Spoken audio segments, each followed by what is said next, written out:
If you're wondering what's the big deal about electoral bonds, then take a look at this example. കേരളത്തിലെ ആശുപത്രി സർക്കാർ ആശുപത്രികൾ പുതിയ കെട്ടിടം നിർമ്മിക്കാനൊക്കെ റെപ്യൂട്ടഡ് ആയിട്ടുള്ള കമ്പനികൾ മുന്നോട്ട് വന്നാൽ ഞങ്ങൾ സ്വീകരിക്കും. പുറത്തു വരുന്ന കണക്കുകൾ ഒരുപക്ഷെ നമ്മളെ ഞെട്ടിക്കുന്നതാണെന്നുള്ളതാണ്. 1000 കോടി രൂപയുടെ മുകളിലാണ് BJPയും UDFും ചേർന്നുകൊണ്ട് ഇലക്ട്രൽ ബോണ്ട് വാങ്ങിക്കൂട്ടിയിട്ടുള്ളത്. വെറും സാധാരണ കമ്പനികളിൽ നിന്നല്ല, ഈ ഇന്ത്യ എന്ന മഹാരാജ്യം തന്നെ കൈക്കുള്ളിൽ ഒതുക്കാൻ കഴിയുന്ന ഒരു ടീമിന്റെ കയ്യിൽ നിന്നാണ്, മെഡിക്കൽ മേഖലയിൽ നിന്നാണ്. നമ്മളിന്ന് കഴിക്കുന്ന മരുന്നിന്റെ വില കൂട്ടാനും കുറയ്ക്കാനും അധികാരം BJP എഴുതി കൊടുത്തപ്പോൾ കോൺഗ്രസിന് മിണ്ടാൻ കഴിയാതിരുന്നത് എന്തുകൊണ്ടാണെന്നറിയുമോ? അതിൽ കുറച്ച് ബോണ്ടുകൾ വാങ്ങിയത് UDF ആണ് എന്നുള്ളതാണ്. എന്നെ തെറി വിളിക്കാൻ വരുന്നതിന് മുൻപ് വീഡിയോ മുഴുവൻ കണ്ടതിന് ശേഷം എത്ര തന്തക്കും തള്ളക്കും വിളിച്ചാലും എനിക്ക് കുഴപ്പമില്ല. കാരണം ഈ രാജ്യത്തിന് വേണ്ടിയാണ് ഞാൻ സംസാരിക്കുന്നത്, ഈ നാടിന് വേണ്ടിയാണ് സംസാരിക്കുന്നത്. ഇവിടെ കേരളത്തിന്റെ ബഹുമാനപ്പെട്ട ആരോഗ്യമന്ത്രി പറയുകയാണ്, ഇവിടെ പ്രൈവറ്റ് കമ്പനികൾക്കും ആശുപത്രികളിൽ ഇനി ഷെയർ ഇടാൻ വരാം എന്നുള്ളത്. വെറുതെ പറയുന്നതല്ല, വേണമെങ്കിൽ ഈ വീഡിയോ ഒന്ന് കാണൂ, കൃത്യമായ എവിഡൻസോട് കൂടി ഞാൻ സംസാരിക്കാം. ഉദാഹരണത്തിന് കേരളത്തിലെ ആശുപത്രികൾ സർക്കാർ ആശുപത്രികൾ പുതിയ കെട്ടിടം നിർമ്മിക്കാനൊക്കെ റെപ്യൂട്ടഡ് ആയിട്ടുള്ള കമ്പനികൾ മുന്നോട്ട് വന്നാൽ ഞങ്ങൾ തെരഞ്ഞെടുപ്പ് കാലത്ത് രാഷ്ട്രീയ പാർട്ടികൾ അവരുടെ വരവ് ചെലവ് കണക്കുകൾ കമ്മീഷന് മുമ്പിൽ ഹാജരാക്കുന്നുണ്ട്. കോൺഗ്രസ് ഹാജരാക്കിയ കണക്കിൽ ഞെട്ടിപ്പിക്കുന്ന ഒരു വിവരം പുറത്തു വന്നിട്ടുണ്ട്. ഭീമന്മാരായ 5ഓളം ഗ്ലോബൽ ഫാർമസ്യൂട്ടിക്കൽ കമ്പനീസും 2 ലബോറട്ടറി കമ്പനീസും കോൺഗ്രസിന് വേണ്ടിയിട്ട് ഫണ്ട് ഇൻവെസ്റ്റ് ചെയ്തിട്ടുണ്ട്. വൈ? കോൺഗ്രസിന് വേണ്ടി മാത്രമല്ല, BJPക്കും കൂടിയാണെന്നുള്ളതാണ്. നമുക്ക് ആ കണക്കൊന്ന് നോക്കിയാലോ. ഈ കമ്പനികൾ നൽകിയ തുകയുടെ ഭൂരിഭാഗവും കേന്ദ്രം ഭരിക്കുന്ന BJPക്കും ബാക്കി തുക കോൺഗ്രസ്, BRS, തൃണമൂൽ കോൺഗ്രസ് തുടങ്ങി വിവിധ പാർട്ടികൾക്കുമായാണ് വിഭജിച്ച് പോയിട്ടുള്ളത്. അതിൽ അദ്ദേഹം കാണിച്ച കണക്ക് സൈഡിലുണ്ട്, ആ കണക്ക് തെറ്റാണ്. യഥാർത്ഥ കണക്ക് നമുക്കൊന്ന് പരിശോധിക്കാം. ടൊറന്റ് ഫാർമസ്യൂട്ടിക്കൽ ഇമേജിൽ 21 കോടി രൂപ എന്നാണ് എഴുതിയിരിക്കുന്നത്. എന്നാൽ ഈ കമ്പനി ആകെ 77 കോടിയുടെ ബോണ്ടുകൾ വാങ്ങിയിട്ടുണ്ട്. ഇതിൽ സിംഹഭാഗവും BJPക്കാണ്, 61 കോടി രൂപ. കോൺഗ്രസ് പാർട്ടിക്ക് ലഭിച്ചത് 5 കോടി രൂപയാണ്. ടൊറന്റ് പവർ എന്ന അവരുടെ മറ്റൊരു കമ്പനി വഴി കോൺഗ്രസിന് 17 കോടി വേറെ ലഭിച്ചിട്ടുണ്ട്. വീഡിയോ കാണുന്ന ആളുകൾ കോൺഗ്രസ്സുകാരുണ്ടാവാം, ലീഗുകാരുണ്ടാകാം. നിങ്ങൾ ഒന്നും പൊട്ടിത്തെറിച്ചിട്ട് കാര്യമില്ല, സാധാരണക്കാർക്ക് വേണ്ടിയാണ് ഞാൻ സംസാരിക്കുന്നത്. സിപ്ല ലിമിറ്റഡ് ആകെ 39.2 കോടിയുടെ ബോണ്ടുകൾ വാങ്ങിയതിൽ ഭൂരിഭാഗവും ഭരണകക്ഷികൾക്കാണ് പോയത്. കോൺഗ്രസ് പാർട്ടിക്കും ഇതിൽ നിന്നും വിഹിതം ലഭിച്ചിട്ടുണ്ട്. പിന്നെ നാക്ടോ ഫാർമ ആകെ 69.25 കോടിയുടെ ബോണ്ടുകൾ വാങ്ങി. ഇതിൽ വലിയൊരു പങ്ക് വിവിധ പ്രാദേശിക പാർട്ടികൾക്കും ഭരണകക്ഷികൾക്കുമാണ് ലഭിച്ചത്. ഡോക്ടർ റെഡ്ഡീസ് ലബോറട്ടറീസ് ആകെ 84 കോടിയുടെ ബോണ്ടുകൾ വാങ്ങിയതിൽ സിംഹഭാഗവും BJP, BRSനും ലഭിച്ചപ്പോൾ കോൺഗ്രസ് പാർട്ടിക്ക് ഏകദേശം 11 കോടി രൂപ ലഭിച്ചു. ഡിവിസ് ലബോറട്ടറീസ് ഈ കമ്പനിയിൽ നിന്നും കോൺഗ്രസ് പാർട്ടിക്ക് ലഭിച്ചത് 5 കോടി രൂപയാണ് എന്നുള്ളതാണ്. അപ്പൊ കോടികൾ വാങ്ങിയത് എന്തിനാണ്? വെറുതെ അങ്ങ് വാങ്ങുന്നതല്ല.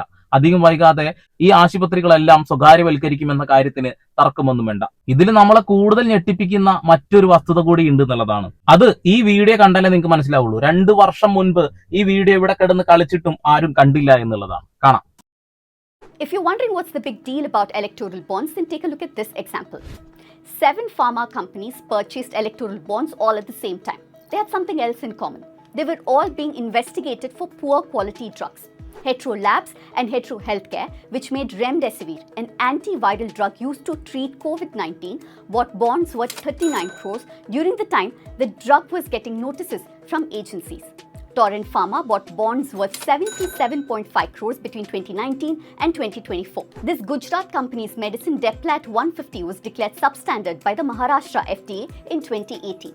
Zydus Healthcare purchased electoral bonds worth 29 crores just a year after the batch of Remdesivir was found to be substandard. Several patients were reported to have suffered adverse drug effects because of this medicine. Then there's Glenmark, Cipla, IPCA Labs and Intas Pharma, all on this list. This story was done by Tabassum of Scroll as part of Project Electoral Bond, a joint project by the News Minute, News Laundry, Scroll and 10 independent journalists. You can read the full story on all these 3 websites. What favors did pharma companies really want? We may never exactly know. But what we can tell you is their actions are questionable. Follow Project Electoral Bond and support all these news organizations. ഇവർ പുറത്തുവിടുന്ന മരുന്നുകൾക്കൊന്നും ഒരു quality പോലും ഇല്ല. പലപ്പോഴും quality test ഒക്കെ പൊട്ടാറുണ്ട്. ഈ പൊട്ടുന്ന സമയത്തൊക്കെ കോടിക്കണക്കിന് രൂപ കോൺഗ്രസിനും അതേപോലെ തന്നെ BJPക്കും ഇലക്ട്രൽ ബോണ്ടുകളായി ഇട്ടുകൊടുത്ത് ഈ രാജ്യത്തുള്ള ഓരോ പൗരനെയും ചൂഷണം ചെയ്യാൻ അനുവാദം കൊടുക്കുന്നു എന്നുള്ളതാണ്. പറയുമ്പോൾ രാജ്യത്തിന് വേണ്ടിയിട്ട് അവർ ഒരുപാട് സംസാരിക്കുന്നു, ഒരുപാട് പറയുന്നുണ്ട്, പക്ഷെ ചെയ്യുന്നില്ല. ചെയ്യുന്നത് മൊത്തം ഇവിടെയുള്ള പാവപ്പെട്ട മനുഷ്യന്മാരുടെ നെഞ്ചത്ത് കുതിര കയറാനുള്ള അവസരങ്ങൾ ഉണ്ടാക്കി കൊടുക്കുക എന്നുള്ളതാണ്. ഇഷ്ടാനുസരണം പെട്രോളിന്റെ വില കൂട്ടാനും ഇഷ്ടാനുസരണം മരുന്നിന്റെ വില കൂട്ടാനും അവർ എഴുതി കൊടുത്തു കഴിഞ്ഞു. ഇനിയൊന്നും പറഞ്ഞിട്ട് കാര്യമില്ല. ഞാൻ ആ വീഡിയോ ഇവിടെ കുറച്ച് ഭാഗങ്ങൾ പറഞ്ഞു തരാം. ഇന്ത്യയിലെ പ്രമുഖരായ 35 മരുന്ന് കമ്പനികൾ ചേർന്ന് ഏകദേശം 1000 കോടി രൂപയുടെ ഇലക്ട്രൽ ബോണ്ടുകൾ വിവിധ രാഷ്ട്രീയ പാർട്ടികൾക്ക് നൽകിയിട്ടുണ്ട്. എന്നാൽ ഇതിൽ ഏറ്റവും ഞെട്ടിക്കുന്ന വസ്തുത ഈ കമ്പനികൾ കുറഞ്ഞത് 7 കമ്പനികളെങ്കിലും ഗുണവാരമില്ലാത്ത മരുന്നുകൾ നിർമ്മിച്ചതായി അന്വേഷണമോ നടപടിയോ നേരിട്ട് കൊണ്ടിരിക്കുന്ന സമയത്താണ് കോടിക്കണക്കിന് രൂപയുടെ ബോണ്ടുകൾ വാങ്ങിയത് എന്നാണ്. ചുമക്കുള്ള സിറപ്പുകൾ, രക്തസമ്മർദ്ദം നിയന്ത്രിക്കാനുള്ള ഗുളികകൾ, കൂടാതെ കോവിഡ് മഹാമാരിയുടെ സമയത്ത് വലിയ തോതിൽ ഉപയോഗിച്ച ഡംബിസിവിർ തുടങ്ങിയ നിർണായക മരുന്നുകൾ വരെ ഈ കമ്പനികൾ നിർമ്മിച്ചതിൽ ഗുണനിലവാര പരിശോധനയിൽ പരാജയപ്പെട്ടു. മരുന്ന് പരിശോധനകളിൽ പരാജയപ്പെടുമ്പോൾ ലൈസൻസ് റദ്ദാക്കുകയോ നിർമ്മാണം തടയുകയോ പോലുള്ള കടുത്ത ശിക്ഷാ നടപടിയിലേക്ക് റെഗുലേറ്ററി അതോറിറ്റികൾ കടക്കേണ്ടതാണ്. എന്നാൽ ഇത്തരം വൻകിട കമ്പനികൾ പിടിക്കപ്പെട്ടതിന് തൊട്ടു പിന്നാലെ ഭരണകക്ഷികൾക്കും മറ്റ് രാഷ്ട്രീയ പാർട്ടികൾക്കും കോടികൾ ബോണ്ടായി നൽകുന്നതിലൂടെ നടപടിയിൽ നിന്നും അവർ ഒളിച്ചോടുന്നു, അവർ രക്ഷപ്പെടുന്നു എന്നുള്ളതാണ്. ഇനി ഈ പറയുന്ന കമ്പനികൾ, ഈ മരുന്നുകൾ ഇറക്കുന്ന കമ്പനികൾ UDFന് ബോണ്ടുകൾ നൽകിയിട്ടുണ്ടോ എന്നുള്ളതാണ് ചോദ്യം അല്ലേ. നമുക്ക് നോക്കിയാലോ. ഒന്നാമത്തത് ടോറന്റ് ഫാർമസ്യൂട്ടിക്കൽ. ഇവരുടെ ചില മരുന്നുകൾ ഗുണനിലവാര പരിശോധനയിൽ പരാജയപ്പെട്ടിരുന്നു. ഈ കമ്പനി കോൺഗ്രസ് പാർട്ടിക്ക് ബോണ്ടുകൾ വഴി പണം നൽകിയിട്ടുണ്ട്. അടുത്തത് ഡോക്ടർ റെഡ്ഡീസ് ലബോറട്ടറീസ്. വ്യാജ മരുന്ന് നിർമ്മാണവുമായി ബന്ധപ്പെട്ട് വിദേശത്ത് നിന്ന് ഉൾപ്പെടെ വലിയ പരിശോധനകൾ നേരിട്ട BJPക്കും പ്രാദേശിക പാർട്ടികൾക്കും നൽകിയതിനൊപ്പം വലിയൊരു തുക കോൺഗ്രസ് പാർട്ടിക്കും നൽകുകയുണ്ടായി. നാറ്റ്കോ ഫാർമ, ഇവരും കോൺഗ്രസ് പാർട്ടിക്ക് ബോണ്ടുകൾ വഴി കൈമാറിയിട്ടുണ്ട്. അവരുടെ മരുന്നുകളും ഇവിടെ പരിശോധനയിൽ അപകടമാണെന്ന് കണ്ടെത്തിയിട്ടുണ്ട്. ഫണ്ട് വാരി എറിഞ്ഞിട്ടുണ്ട്. കേരളത്തിന്റെ ബഹുമാനപ്പെട്ട ആരോഗ്യമന്ത്രി ഇപ്പൊ പറഞ്ഞല്ലോ, സ്വകാര്യ വ്യക്തികൾക്ക് വേണമെങ്കിൽ കടന്നു വരാമെന്നുള്ളത്. ചെറിയൊരു തുടക്കമാണ്. ബോണ്ടുകൾ എറിഞ്ഞ ആളുകളല്ലാതെ മറ്റാര് വരാനാണല്ലേ. ഇക്കഴിഞ്ഞ 6 മാസക്കാലമായി കേരളത്തിലെ ആരോഗ്യ മേഖലയെ തകർക്കാനുള്ള ഗൂഢശ്രമം മാധ്യമങ്ങളും പ്രതിപക്ഷ പാർട്ടികളും ചേർന്ന് നടത്തുന്നുണ്ട്. എന്നാൽ ഇതേ സമയം ബ്ലാക്ക് സ്റ്റോൺ, KKR തുടങ്ങിയ അമേരിക്കൻ മൾട്ടിനാഷണൽ കമ്പനികൾ കേരളത്തിലെ പ്രൈവറ്റ് ഹോസ്പിറ്റലുകളിൽ വലിയ രീതിയിലുള്ള ഇൻവെസ്റ്റ്മെന്റ് സാധാരണക്കാരെ അറിയാത്തൊരു കാര്യമാണ്. ഞാനിത് കണ്ടപ്പോൾ ഞെട്ടിപ്പോയി എന്നുള്ളതാണ്. ഇദ്ദേഹത്തിന്റെ വീഡിയോ കണ്ടപ്പോൾ എന്താണ് സത്യത്തിൽ സംഭവിച്ചത് എന്ന് അറിയാൻ വേണ്ടിയിട്ട് ഞാൻ ഗൂഗിൾ ചെയ്ത് നോക്കിയപ്പോൾ സത്യം പറയട്ടെ, ഈ നാട്ടിലെ ജനങ്ങളെ പിഴിയാനും പിഴിഞ്ഞ് ചോര കുടിക്കാനും അമേരിക്കൻ കമ്പനികൾക്ക്, അമേരിക്കൻ കുത്തക കമ്പനികൾക്ക് UDFും BJPയും ചേർന്നുകൊണ്ട് ബോണ്ടുകൾ വാങ്ങിയിട്ട് നമ്മളെ വിൽപ്പന നടത്തിയിട്ടുണ്ട് എന്നുള്ളതാണ്. ഞെട്ടിക്കുന്ന കേരളത്തിലെ കുറെ ആശുപത്രിയുടെ കഥകൾ കൂടി ഒന്ന് പറയാനുണ്ട്. അമേരിക്കൻ ആഗോള നിക്ഷേപ കമ്പനികൾ കോടികൾ മുടക്കി വിലക്ക് വാങ്ങിക്കൊണ്ടിരിക്കുകയാണ് നമ്മുടെ നാടിനെ. അദ്ദേഹം കാണിച്ച ലിസ്റ്റിലെ ആദ്യ പേര്. ഇത് ലോകത്തിലെ തന്നെ ഏറ്റവും വലിയ പ്രൈവറ്റ് ഇക്വിറ്റി നിക്ഷേപ സ്ഥാപനങ്ങളിൽ ഒന്നാണ്. കേരളത്തിലെ ആരോഗ്യരംഗത്ത് ഇവർ നടത്തിയ പ്രധാന ഏറ്റെടുക്കലുകൾ ഇവയാണ്. കിംസ് ഹോസ്പിറ്റൽ തിരുവനന്തപുരം, 80% ഓഹരികളും അത് അമേരിക്കൻ കമ്പനിയുടെ കയ്യിലാണെന്നുള്ളതാണ്. അടുത്തത് ആസ്റ്റർ DM ഹെൽത്ത് കെയർ. കേരളത്തിലെ വലിയ ശൃംഖലകളുള്ള ആസ്റ്റർ മെഡിസിറ്റി ഉൾപ്പെടെ ആസ്റ്റർ ഗ്രൂപ്പിന്റെ ഇന്ത്യയിലെ ബിസിനസിന്റെ ഭൂരിഭാഗം ഓഹരികളും ഇപ്പോ ബ്ലാക്ക് സ്റ്റോൺ ഗ്രൂപ്പാണ് വാങ്ങിയിരിക്കുന്നത്. രണ്ടാമത്തത് KKR ആൻഡ് കമ്പനി. ന്യൂയോർക്ക് ആസ്ഥാനമായി പ്രവർത്തിക്കുന്ന മറ്റൊരു ഭീമൻ അമേരിക്കൻ ഇൻവെസ്റ്റ്മെന്റ് കമ്പനിയാണിത്. കേരളത്തിലെ പ്രമുഖ ആശുപത്രികളായ മലബാർ മേഖലയിലെയും മധ്യ കേരളത്തിലെയും പല ആശുപത്രികളുടെയും ഓഹരികൾ അവരുടെ കൈകളിലാണ്. Baby memorial hospital Kozhikode, Maitra hospital Kozhikode, Chazhikad hospital Thodupuzha. ഈ ആശുപത്രിയിലൊക്കെ നമ്മളിപ്പോ പോകുന്നുണ്ടല്ലേ. നമുക്ക് ആശുപത്രിയിൽ പോയിട്ട് ഒരിക്കലും പച്ചക്കറിക്ക് വില ചോദിക്കുന്ന പോലെ വില പേശാൻ കഴിയില്ല എന്നുള്ളതാണ്. അവർ പറയുന്നത് നമ്മൾ കൊടുക്കുക തന്നെ വേണം. ഏത് പ്രൈവറ്റ് ആശുപത്രി ആണെന്നുണ്ടെങ്കിലും നമുക്ക് താങ്ങാൻ കഴിയുന്നതിനപ്പുറത്തേക്ക് സമ്പത്ത് ആവശ്യമാണ് എന്നുള്ളതാണ്. ആ സമയത്താണ് ബോണ്ട് വാങ്ങുന്നതും അത്തരം കമ്പനികൾക്ക് അവസരം കൊടുക്കുന്നതും. ഇപ്പൊ സ്വകാര്യ കമ്പനികൾ സർക്കാർ ആശുപത്രികൾ ഏറ്റെടുത്ത് കഴിഞ്ഞാൽ അപ്പൊ എന്താ സംഭവിക്കുക എന്ന് പറയേണ്ടതായിട്ടില്ലല്ലോ. കഴിഞ്ഞില്ല. ആ ലിസ്റ്റിൽ പറയുന്ന അടുത്ത പേരാണ് CS partners, Sabine hospital Muvattupuzha. വന്ധ്യതാ നിവാരണ രംഗത്ത് കേരളത്തിലെ ഏറ്റവും കൂടുതൽ ആളുകൾ ആശ്രയിക്കുന്ന സബൈൻ ഹോസ്പിറ്റൽ $50 മില്യൺ, ഏകദേശം 400 കോടിയിലധികം രൂപയാണ് ഈ കമ്പനിയിൽ നിക്ഷേപിച്ചിരിക്കുന്നത്. ഓക്കെ, ഇങ്ങനെയൊക്കെയാണ് നമ്മുടെ നാടിന്റെ പോക്ക്. നമ്മൾ UDF അനുഭാവികളായിരിക്കാം, UDFകാരായിരിക്കാം, നമ്മൾ BJPക്കാരാവില്ല ഒരിക്കലും എന്ന് എനിക്കറിയാം. എന്നാലും പറയാതിരിക്കാൻ കഴിയില്ല. നിങ്ങൾ BJPക്കാരനാവാം, നിങ്ങൾ BJP അനുഭാവിയായിരിക്കാം, നിങ്ങൾ BJPക്ക് വോട്ട് ചെയ്യുന്ന ആളുകളായിരിക്കാം. പക്ഷെ നട്ടല് പണയം വെക്കരുത്. സാധാരണക്കാരായ അണികള്, നമ്മളെപ്പോലുള്ള പാവങ്ങളാണ് ഇതിന് അനുഭവിക്കാൻ പോകുന്നത്. പണമുള്ള ആളുകളൊക്കെ അങ്ങ് അമേരിക്കയിൽ പോയി ചികിത്സ നടത്തുന്നത് എന്തുകൊണ്ടാണെന്ന് മനസ്സിലായില്ലേ? ഇവിടെയുള്ള മരുന്നുകൾ ഗുണനിലവാരമില്ലാതാവുന്നത് നമ്മൾ കേൾക്കുന്നില്ലേ? നമ്മൾ ഇതുവരെ കേൾക്കാത്ത പല അസുഖങ്ങളും ഇന്ന് പൊട്ടിമുളക്കി നമ്മൾ കണ്ടിട്ടില്ലേ? ഈ സർക്കാരുകൾ വിചാരിച്ചു കഴിഞ്ഞാൽ തന്നെ ഇത്തരം അസുഖങ്ങൾ ഉണ്ടാക്കുന്ന ഭക്ഷ്യവസ്തുക്കൾ നിരോധിക്കാൻ കഴിയും, പലതും ചെയ്യാൻ കഴിയും. പക്ഷെ ചെയ്യുന്നില്ല. കാരണം അവരുടെ കയ്യിൽ നിന്ന് വാങ്ങിയത് ചക്കക്കുരുവല്ല, കോടികളാണ് എന്നുള്ളതാണ്. അതാണ് ഏറ്റവും വലിയ കോമഡി. നിങ്ങളിപ്പോ കൊടി പിടിച്ച് നടക്കുന്ന ഓരോ രാഷ്ട്രീയ പാർട്ടിയില്ലേ, ആ രാഷ്ട്രീയ പാർട്ടിയുടെ അടിത്തറ പാകാൻ വേണ്ടിയിട്ടാണ് അവർ പണം വാങ്ങുന്നത്. ഇവിടെ പ്രചരണത്തിനും വേണ്ടിയിട്ടും മറ്റുള്ള കാര്യങ്ങൾക്ക് വേണ്ടിയാണ് പണം വാങ്ങുന്നത്. ഇങ്ങനെ ജനങ്ങളെ കൊല്ലാൻ ഇട്ട് കൊടുക്കുന്ന പണം നമ്മുടെ പാർട്ടിക്ക് വേണോ എന്ന് നിങ്ങൾ ചിന്തിക്കണം. നിങ്ങൾ ചിന്തിച്ചിട്ട് കാര്യമില്ല. കാരണം നിങ്ങൾ വെറും അണികളാണ്. പോലീസിന്റെ അടിയും കുത്തും വാങ്ങാനുള്ള സാധാരണക്കാരായ മനുഷ്യന്മാര്.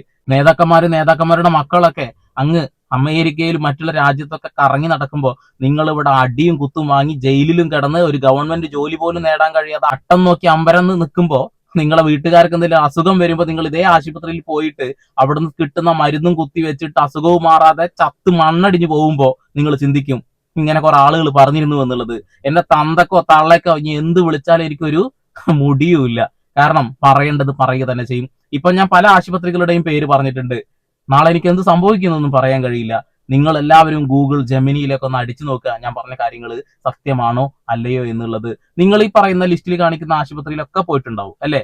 ഭീമമായ പണം വാങ്ങുന്ന പല ആശുപത്രികളിൽ നിങ്ങൾ പോയിട്ടുണ്ടാവും. എന്നാൽ നിങ്ങളൊരു കാര്യം മനസ്സിലാക്കണം, അങ്ങനെ ഭീമമായി പണം വാങ്ങുന്നുണ്ടെങ്കിൽ അതിന്റെ പിന്നിൽ ഒരു അമേരിക്കൻ കുത്തകയോ അല്ലെങ്കിൽ മറ്റുള്ള ഏതെങ്കിലും ഒരു കുത്തക മുതലാളിമാരുണ്ടാവും എന്നുള്ളത്. ഇതിൽ ഏറ്റവും പ്രധാനപ്പെട്ട കാര്യങ്ങൾ എന്താ വെച്ചിട്ടുണ്ടെങ്കിൽ, നിങ്ങളുടെ നാട്ടിലുള്ള ചെറിയ ആശുപത്രികളൊക്കെ ചിലപ്പോൾ ചില റെനോവേഷനും കാര്യങ്ങളൊക്കെ ചെയ്തൊന്ന് ചെറുതായിട്ട് ഡെവലപ്പ് ചെയ്യുന്ന സമയത്ത് അത്രയും നാള് ഡോക്ടറുടെ ഫീസ് 100 ആണെങ്കിൽ അത് 200-250 ആവും നമ്മൾ കണ്ടിട്ടുണ്ട് അല്ലെ? അത് ചെറുതായിട്ട് നമുക്ക് തോന്നുന്നുണ്ടെങ്കിൽ മറ്റുള്ള ആശുപത്രികളിൽ ഇത്തരം ആശുപത്രികളിൽ പോകുമ്പോൾ ഡോക്ടറുടെ ഫീ അത് നിങ്ങൾക്ക് താങ്ങുന്നതിനേക്കാൾ കൂടുതലായിരിക്കും. അതുപോലെ തന്നെ ആശുപത്രിയിലെ ഓരോ റൂമിന്റെയും റെന്റ് അത് നമ്മൾ ചിന്തിക്കുന്നതിന്റെ അപ്പുറമായിരിക്കും എന്നുള്ളതാണ്. അതൊന്നും നമുക്ക് ഇടപെടലുകൾ നടത്താൻ കഴിയുന്ന ഒരു കാര്യമില്ല. കാരണം അവർക്ക് സ്വയംഭരണ അവകാശം വിട്ടുകൊടുത്തതുപോലെ നിങ്ങൾ എന്ത് വേണമെങ്കിലും ചെയ്തുകൊള്ളൂ എന്ന് പറഞ്ഞ് പണവും വാങ്ങി പോക്കറ്റിലിട്ട് നക്കുന്ന ഒരു കൂട്ടം നേതാക്കന്മാർ നമ്മുടെ മുന്നിലുണ്ട്. അതുകൊണ്ട് തന്നെയാണ് എന്നുള്ളതാണ്. ഇനി ഞാൻ പറഞ്ഞ ഈ കാര്യങ്ങൾ നിങ്ങൾ തെളിവ് സഹിതം ഒന്ന് നിഷേധിച്ചാൽ കൊള്ളാം. അത് BJP-ക്കാരാണെങ്കിലും ശരി, കോൺഗ്രസ്സുകാരാണെങ്കിലും ശരി, ഇത്ര ബോണ്ട് നിങ്ങൾ വാങ്ങിയില്ല എന്നൊന്ന് തെളിയിച്ച് കാണിക്കും. സർജറി ചെലവുകൾ, അവിടെ നമ്മൾ ലാബ് ടെസ്റ്റ് ചെയ്യുമ്പോൾ അതിന്റെ റേറ്റുകൾ, പിന്നെ ചില ആശുപത്രികളിൽ നിന്ന് കിട്ടുന്ന മരുന്ന് അത് പുറത്തുനിന്ന് വാങ്ങാൻ പോലും കഴിയില്ല. ചില സമയത്ത് നമ്മൾ കുറിപ്പുമായി ചെന്ന ഈ ആശുപത്രിയിലാണെങ്കിൽ ഇവിടെ ഇല്ല എന്ന് തന്നെ പറയുന്ന അവസ്ഥകൾ നമ്മൾ കണ്ടിട്ടുണ്ട്. അതായത് നമ്മൾ പൂർണ്ണമായിട്ടും അവർക്ക് അടിമപ്പെട്ട് എല്ലാം അവർ പറയുന്നത് പോലെ തന്നെ ചെയ്യേണ്ട അവസ്ഥ വരുന്നു എന്നുള്ളതാണ്. ഭാവിയിൽ നമുക്കൊരു അസുഖം വന്ന ആശുപത്രിയിൽ പോകാൻ പോലും കഴിയാതെ വീട്ടിന്റെ ഉള്ളിൽ ചത്ത് പുഴുവരിച്ച് കിടക്കുന്ന അവസ്ഥ വരും. നമ്മൾ വിശ്വസിക്കുന്ന രാഷ്ട്രീയ പാർട്ടിക്കാര് നമുക്ക് തരുന്ന പണിയാണിത്. അതാണ് ആലോചിക്കേണ്ടത്. പിന്നെ മറ്റൊരു കാര്യം എന്താ വെച്ചിട്ടുണ്ടെങ്കിൽ, അനാവശ്യമായ ടെസ്റ്റുകൾ. നമ്മളൊരു ആശുപത്രി പോയി കഴിഞ്ഞിട്ടുണ്ടെന്നുണ്ടെങ്കിൽ അവരാവശ്യമില്ലാത്ത പല ടെസ്റ്റുകളും എടുപ്പിക്കും.